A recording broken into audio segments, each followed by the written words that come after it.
Eu sou Ariadne Gatolini, editora-chefe do Jornal de Jundiaí, e hoje eu estou com uma mulher poderosa, linda, negra, eleita com 4.716 votos como vereadora aqui de Jundiaí. Ela é formada em comunicação, especialista em semiótica, graduanda em RI, mãe de Gael e de Raul, e ela é a Mariana Janeiro. Seja bem-vinda. Muito obrigada pelo convite. E aí, como é que é para você finalmente chegar lá? Como é que é bater na porta de uma Câmara de Jundiaí, branca, hétero, e falar assim, pô, mulher negra aqui, eu vou mostrar que veio. A que você veio, Mariana? Olha, primeiro, né, é muito doido quando a gente quer muito uma coisa. Quando a gente se prepara muito para uma coisa e essa coisa finalmente acontece, né? A gente fica meio assim, tipo, E agora? aconteceu, né? Então, primeiro é uma sensação muito boa. Eu descobri que ganhar é muito legal. Descobri que ganhar é muito legal. É uma sensação muito boa. Você vê sua equipe muito feliz, muito emocionada, porque o resultado deles obteve um êxito. É tudo muito bom. E também vem muita responsabilidade, muito trabalho, porque a partir da diplomação, eu falo em nome de mais de 4.700 pessoas. Não é pouca coisa. E representando um contingente também muito grande. Na verdade, eu falo em nome de mais de 11 mil pessoas, Sim. que é o total de votos que a minha chapa teve. Então, é uma responsabilidade outra. E aqui, eu vim para quê? Né? Primeiro que eu não venho sozinha. Eu represento um coletivo, uma parcela muito grande de pessoas na cidade que queriam fazer parte de uma oposição de verdade na casa. Então, tem esse peso também, né? E eu também represento uma parcela de pessoas negras que não se viam mais representadas ou nunca se viram representadas na Câmara, e de mulheres também, que agora voltam a ser representadas na oposição na Câmara. Então, é uma mistura, né, de expectativas, de demanda represada, né? Muita demanda represada. Então, eu acho que eu venho, né, assim, mas o mandato, ele vem para cumprir um papel muito importante, que é de reposicionar o PT, de reposicionar as mulheres, de reposicionar os negros e de trazer de volta a oposição numa roupagem de anos 2020, né? Mas você sabe que eu acompanho a Câmara de Jundiaí há mais de 30 anos. E algumas mulheres que passaram por lá, aliás, algumas não, acho que a maioria, elas não tinham a luta feminina. Mesmo no PT, tá? Elas estavam ali para ser oposição, mas elas também faziam esse jogo heteronormativo aqui que a gente tem dentro das sessões, e pouco se avançou em discussões de política pública para mulheres, né? Também vamos pensar que a gente também estava numa década de 80 e 90, esse tema não era tão falado. Mas assim, como é que você vai levantar esses temas? Bom, até o começo dos anos 2000, que foi quando a gente deixou de ter representação, década de 2010, por aí, os temas feministas, né, da política feminista, Gênero. eles não eram amplamente debatidos. A gente estava começando a descobrir esses temas no cenário político brasileiro, Sim. né? Então, e só para fazer justiça, a Marilena foi uma mulher de oposição muito Foi ferrenha. Ferrenha, muito da linha que a gente acredita que a oposição tem que atuar numa Câmara como a nossa, né? Então, aqui toda a minha deferência e meu respeito a Marilena Negro. Mas, de fato, o tema da política feminista das mulheres ainda não estava muito em voga, não era trazido à baila, né? Agora, praticamente 10 anos depois, a gente tem um outro momento do feminismo no Brasil, das questões de gênero, das questões de mulheres, né, dentro da política. Então, eu acho que é muito natural trazer isso para a discussão. Sim. Muito natural, principalmente no papel que eu espera-se, né, que eu vá desempenhar dentro da casa. Então, eu acho que vai ser muito natural, até porque a cidade tem demanda. Tem demanda para ser debatida na questão de mulheres, tem demanda para ser debatida na questão propriamente dita de gênero, na questão de raça. Então, eu acredito que não vai ser nenhum esforço levantar esse tipo de debate. Não, eu acho que não é nenhum esforço, mesmo porque nós somos líderes em violência criminal contra mulheres aqui na cidade. É o crime que mais aumenta. Eu estava olhando os dados da SSP esses dias e nós não conseguimos diminuir o número de violência doméstica, violência de feminicídio na cidade. Mas tem uma outra demanda que me preocupa muito, que é a inclusão de crianças neurodivergentes. E eu acabo trazendo para a temática feminina, porque, na verdade, quem são penalizadas com cuidado dessas crianças são essas mulheres. A gente está com 1.500 crianças para serem laudadas, né? Sim. E essa é uma temática que essa mulher ela não consegue trabalhar, ela não consegue gerar renda, ela às vezes também está num relacionamento tóxico, nocivo, por conta de ter que cuidar de um filho com necessidades especiais e tal. Então, assim, a gente estava conversando aqui, é um monte de demanda dessa mulherada. Sim. Essa mulherada está precisando de um monte de coisa. E, assim, eu não percebo que existe um olhar sensível dos homens para isso. Os homens estão interessados em fazer obras, em infraestrutura e tal, mas eu não vejo o interesse de humanização desse cuidado. Como é que você pode chamar atenção para isso? Bom, nacionalmente, a gente discute a política de cuidados, que é incluir o cuidado que as mulheres realizam como uma política pública. E eu vou mais além. Na ONU, esse ano, a gente defendeu que o cuidado feminino doméstico precisa ser contabilizado no PIB dos países. Sim. Porque é um trabalho que gera riqueza. Para os homens. Mas gera riqueza. Opa! É um trabalho que aqui no Brasil a gente precisa começar a debater a remuneração. O cuidado de idosos. Todas as mulheres que eu conheço são as cuidadoras. A política de cuidado ela é ampla. Então, a gente está falando de um cuidado amplíssimo, profundíssimo, precarizado, que não é remunerado. Não é. Sempre que falta nem Estado... Nem reconhecido. Não, e nem reconhecido. Então, veja, sempre que falta Estado, é uma mulher que sai do mundo do trabalho para entrar para o mundo do cuidado não remunerado. Sim. Então, se o Estado não dá conta de laudar uma criança, se o Estado não dá conta, se o governo não dá conta de dar um leito para uma pessoa que está acamada, é uma mulher que vai sair do seu posto de trabalho para entrar no posto de trabalho não remunerado de cuidadora doméstica. Isso. E adoecer sempre, por conta disso. Raramente é um homem que faz esse E, gente, lado. Isso daí é qualquer classe econômica, viu? Exato. E essas mulheres ficam sobrecarregadas, adoecem. Não dão conta plenamente... Tem tempo de aposentadoria. Não tem tempo nada. Não dão conta plenamente do trabalho do cuidado, porque é um trabalho que muitas vezes precisaria ser desempenhado por um profissional, ou mais de um. Sim. No caso das crianças, precisa de um acompanhamento intersetorial para elas. Então, é uma precarização da vida dessas mulheres e do cuidado dessas crianças. Então, eu já tenho recebido, ao longo dos meses, pedidos, relatos de mães atípicas da dificuldade que existe de inclusão, de chegar no laudo aqui na cidade. Então, enquanto mandato, a gente tem poder de cobrar respostas e de acolher essas demandas de uma forma mais completa, mais ampla, de mostrar outros caminhos e outras alternativas que essas mães também podem e, de vez ou outra, beneficiar as entidades com emendas parlamentares para que a gente consiga encurtar fila, para que consiga fazer um tratamento ou outro mais assertivo. Mas você sabe que me chama muita atenção, que faz muito tempo que eu não vejo, até eu também cobrei dos juristas que passam por aqui, mandados coletivos, sabe, de atendimento, como existiu uma época na creche, que foi obrigada a atender a creche. Também, de novo, a justiça está na mão dos homens. Sim. E eles também não se sensibilizam com os temas, porque Jundiaí, com 1.500 crianças na fila, já mereceria ter um TAC. E é muito difícil você se sensibilizar com algo que não faz parte da sua realidade. Sim. O cuidado não faz parte, infelizmente, da realidade da grande maioria dos homens.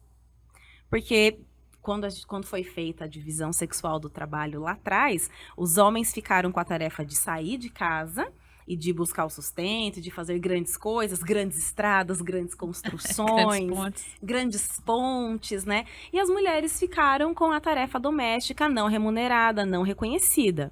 Então, a justiça estar na mão, majoritariamente na mão dos homens, também é uma forma de manutenção do poder.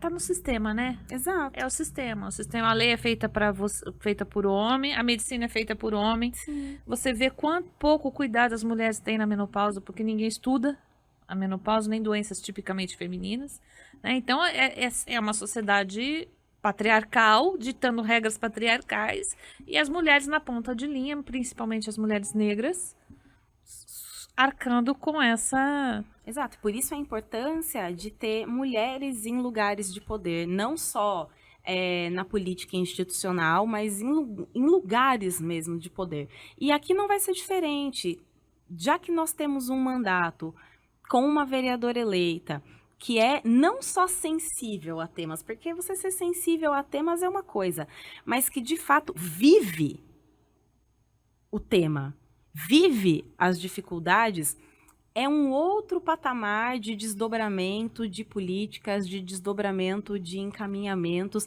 e de acolhimento dessas demandas da população. Então, eu acho que a gente consegue qualificar o debate, mas mais do que isso, qualificar as entregas, acertar nas entregas que o município tem que fazer para essa parcela da sociedade. E como é que você começou na política? Bom, eu comecei na política, eu era fotojornalista, né? Há mais de 10 anos atrás eu era fotojornalista e eu estava cobrindo a Câmara dos Deputados em Brasília. E aquela movimentação começou a me chamar a atenção. E eu comecei a questionar o trabalho que eu fazia. Eu falei assim, olha, eu quero fazer uma coisa com mais propósito, eu quero fazer uma coisa que tenha mais impacto na sociedade. E no meio disso tudo, eu engravidei. E engravidei do meu filho mais velho. E eu comecei a entender a dificuldade, de fato, que as mulheres e mães começam a passar na sociedade por meio da gestação. Sim. O acesso aos serviços públicos, o acesso a direitos básicos, a questão do parto. Então, eu fui muito ativa na militância pelo parto humanizado, no ativismo pelo parto humanizado, a dificuldade de acessar um parto respeitoso, de um pré-natal respeitoso, enfim, todo esse universo.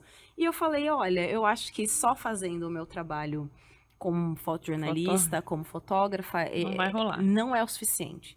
Sim. E culminou de que, quando meu filho tinha alguns meses, nós tivemos a última conferência municipal de políticas para as mulheres aqui na cidade. E eu fui nessa conferência e eu falei, é isso. Vou me dedicar a isso. E eu mudei toda a minha vida, mudei toda a minha linha de estudo, de teoria, de prática, para realmente entender o feminismo, suas vertentes, aprofundar muito mais o meu processo de racialização, e eu encontrei na política uma forma de servir. Até porque antes de eu querer, né, de eu fazer comunicação e tal, eu tinha muita vontade também de ser diplomata. Então, eu passei alguns períodos da minha vida estudando, né? História, direito. Pra isso. Só que, enfim, aconteceu a gravidez e a vida vai acontecendo. E eu descobri que na política também era uma forma de eu servir o país através dos processos políticos, não necessariamente eleitorais, mas dos processos políticos. E casou, né? A questão do partido, né, da direção nacional. Então, a minha vida ela aconteceu de uma forma que eu me encaixei na política, me encontrei na política e eu sou muito realizada em ser uma política. Que bom. Agora, veja, as políticas brasileiras, as mulheres brasileiras, elas têm sido atacadas. Marielle, Sim. Érica Hilton e todas as deputadas que têm uma militância mais inclusiva. Inclusive nessas últimas semanas com os ataques pessoais às deputadas e tal, ameaçando de morte, terrorismo e tal. Parece que a política jundiaense é tranquila, mas ela não é. Você já foi ameaçada? Você já se sentiu ameaçada? Já ligaram pra você, falando, te ameaçando de morte em casa? Porque eu tô falando isso porque eu já fui. Em uma época aqui que a gente já cobria a eleição, a gente já era. Ligavam aqui pra ameaçar meu filho, ameaçavam minha família, né? É uma coisa, não é normal na política jundiaense. Você já passou por isso? Como é que você vai lidar com isso? Porque se você não passou, você vai acabar passando.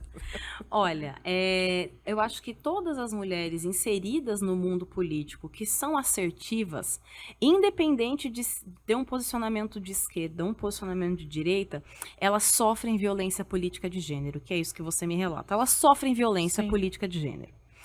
Basta lembrar o tanto que a Joyce Hasselman foi atacada Porque era obesa. porque era obesa, Isso. porque Ninguém depois fala isso de deputado, quando ela né? se deslocou da base Do do bolsonarismo. Bolsonaro, ela foi super atacada pela sua ex-base, enfim. Né? Nenhuma mulher está livre de sofrer violência política de gênero, mas a violência política de gênero ela vai escalando. Começa numa brincadeira e vai até a gente chegar a casos fatais, como é o caso da Marielle, né? E comigo, eu fui candidata em 2018, inclusive o ano, né, do assassinato da Marielle, o ano das eleições gerais, eleição de Bolsonaro, etc. Eu fui candidata a deputada federal e eu tive a minha casa apedrejada. Eu tive todos os meus dispositivos eletrônicos hackeados. Eu sofri ameaça, eu recebi foto do meu filho indo para a escola. Então, sim. E de lá para cá, eu só faço campanha com escolta. Que horror, gente, não é um horror? É um horror, eu só É um faço horror. campanha. Se você precisar pensar numa escolta para fazer campanha, É um porque horror. tem uma pessoa, você não sabe com quem que você tá Não, lidando. a gente não sabe. Então, eu penso em lidar com essas questões que já me acontecem e que com certeza vão Vão acontecer piorar? mais, até porque tem um movimento nacional de ameaça de morte e outras coisas direto a parlamentares petistas. Sim. Então, isso vai acontecer. E é encarar, não com naturalidade, porque a gente Isso não não pode é naturalizar isso, né? Não é. Sob nenhuma hipótese, mas com muita serenidade. Isso acontece, a gente vai e denuncia. E com a seriedade também que o assunto demanda, porque não é normal Não. você ser ameaçada de Não. morte só porque você é uma parlamentar de um determinado partido, que uma gangue, que é isso, né? Que uma gangue que trabalha Não no fala. submundo da internet, Sim. escondidos, Sim. porque não tem a coragem de mostrar a cara. Não, todo mundo é muito corajoso atrás de Todo uma mundo tela, é né? muito macho atrás de uma tela, porque não tem coragem de mostrar a cara, decidiram que vão atacar um grupo de parlamentares porque são de determinado. Eu não aceito isso. Mas a gente vai encarar com muita serenidade e muita seriedade. Eu acho que a criminalização é um grande passo. Sim. Eu acho que, por exemplo, o que aconteceu esses dias, as pessoas serem presas, eu acho um grande passo. Isso, me desculpe, isso é terrorismo e é contra a nação e tem que ficar preso mesmo, né? Tá na lei. Então, se a gente não deixar de cumprir a lei... Eu acho que o brasileiro faz muito ha-ha-ha. Ha-ha-ha. Ah, tudo bem, ele não gosta. Ele mandou um e-mailzinho. Não é um e-mailzinho, é uma ameaça. Sim. E você tem que ser processado por isso. Você vai ser agredida na campanha política. Você tem que ser processado. Eu acho que na internet as pessoas perderam a dimensão da gravidade de algumas coisas. Sim. Você, aqui, se eu falo que eu vou te matar, você automaticamente vai abrir um boletim de ocorrência contra Sim. mim, certo? Certo. Por ameaça. Por que na internet isso pode? Fica no ha-ha-ha. Não pode. Não dá.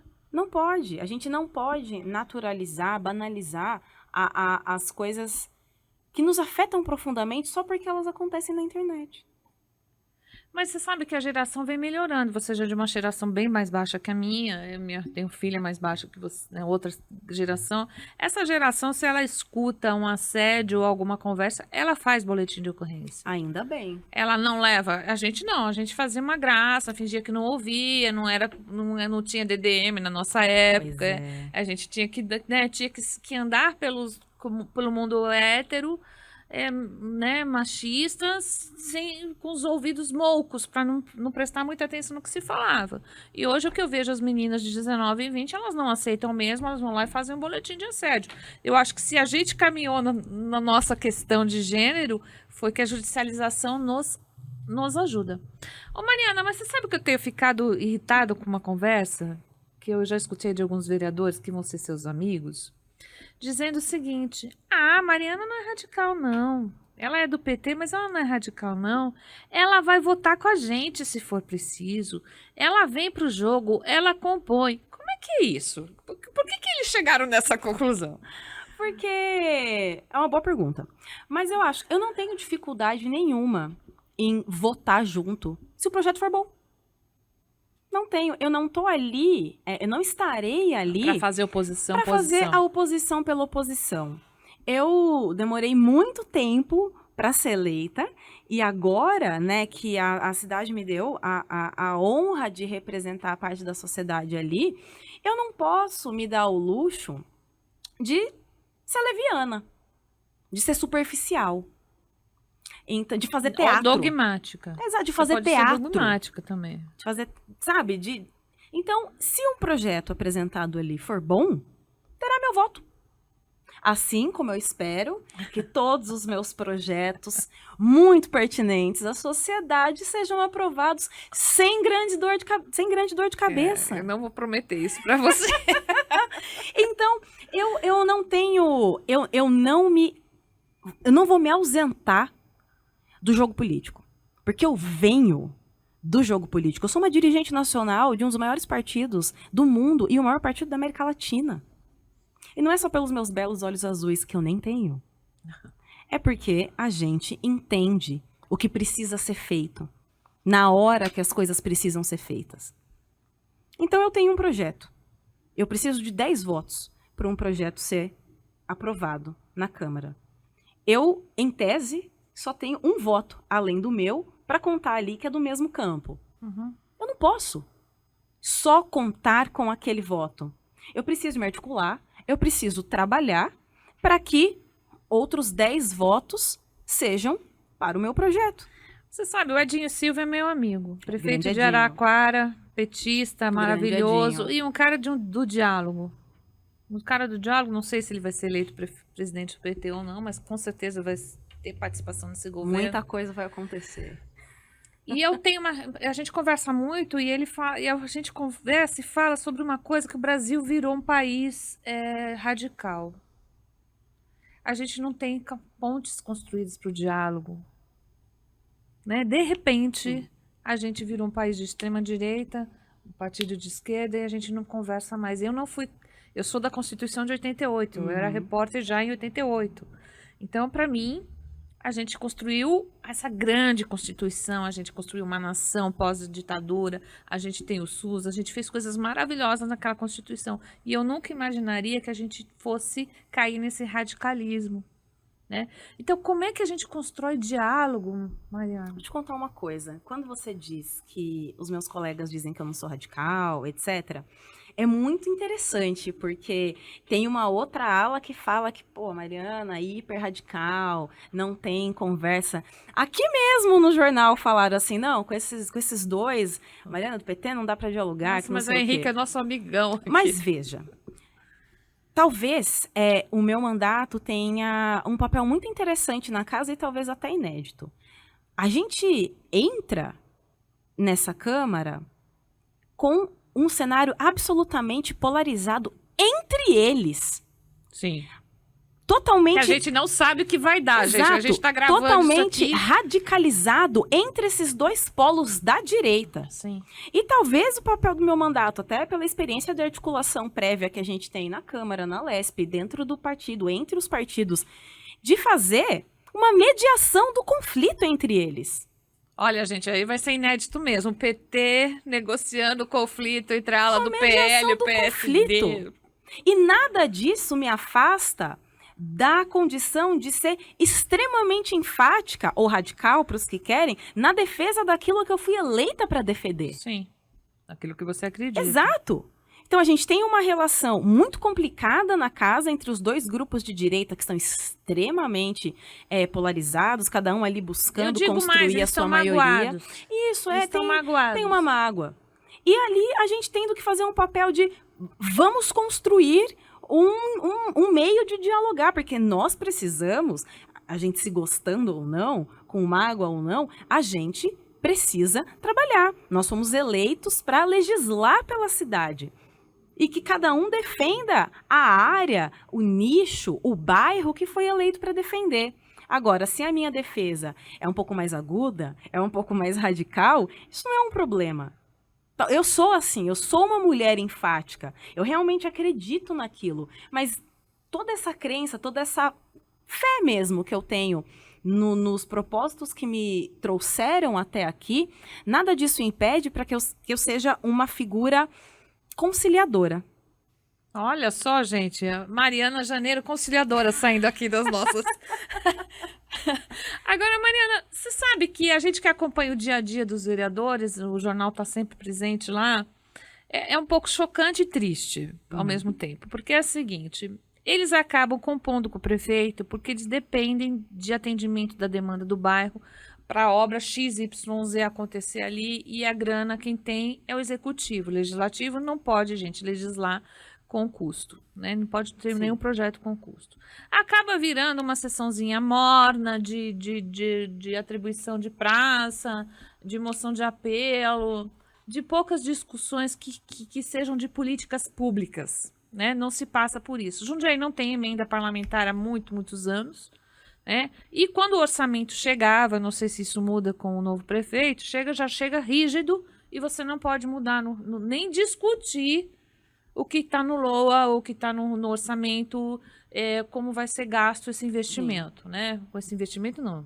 Nem é investimento, né? Nem vamos falar de investimento, porque nós não temos dinheiro para investimento. Não tem capacidade de investimento. Não temos capacidade para investimento. Então, assim, é muito triste também ver um vereador, qualquer que seja ele, 4, 5, 10 mil votos, ter que ir de pires na mão por executivo, falou, olha, aqui preciso que a creche tenha professor, eu preciso que isso aconteça isso, eu preciso que faça isso, não sei o quê, e trocar isso por apoio, que é o que a gente vê, é um pirezinho na mão em troca de apoio. E aí acaba que a política pública mesmo, que a gente devia estar discutindo, não se discute.